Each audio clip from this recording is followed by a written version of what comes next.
myrtille s'avançait au milieu, des colombes parmi les nus, et des abeilles revenues à leur voyage en ce haut lieu. Tout rose eut le monde en offrande.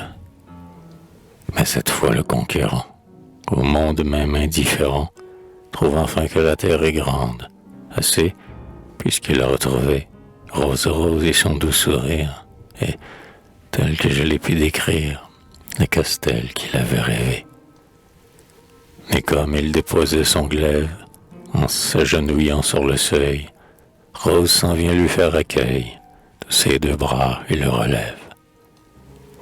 Heureux le jour où je te vois, Myrtille, heureuses les années qui rassemblent nos destinées, dit-elle.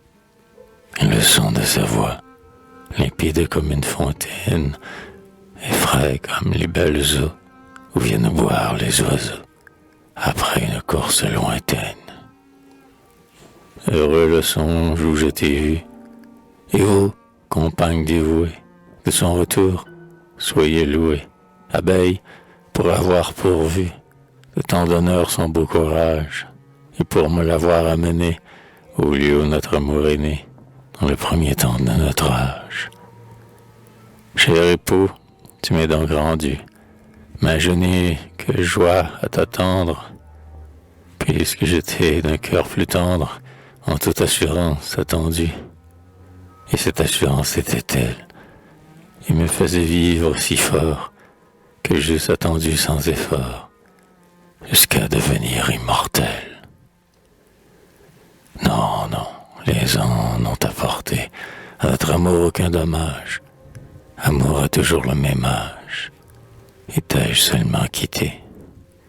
Car, malgré les longues années, tu vois que sur mon front les fleurs, dont nos noms portent les couleurs, de son poing seulement fanées. Viens, Myrtille, donne-moi la main. Et bien qu'à ta vertu connaisse l'arche d'amour et de jeunesse, je vais te montrer le chemin, et comment notre demeure, pour nous un même trône est prêt, où j'avais dit qu'on me verrait, venir jusqu'au jour que je meure. Et sur leur trône radieux, ils furent, comme deux statues, augustes et de blanc vêtus, comme on imagine les dieux auprès des déesses insignes.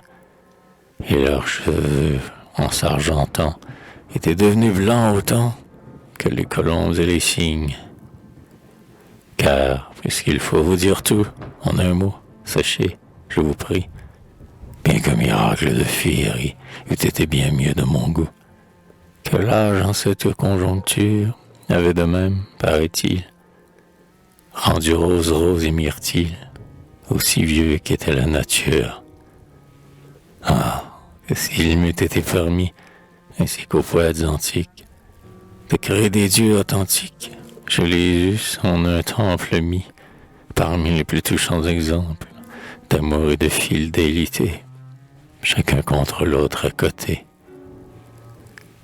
sous un dais de pourpre au plus ample, tel quels avec leurs blancs habits, ainsi qu'avec les myrtes pâles, changés soudain en fleurs de pâle, parmi des roses de rubis, car en même temps leurs prunelles et leurs sourires, en vérité, avaient pris l'immobilité qui n'est qu'aux choses éternelles.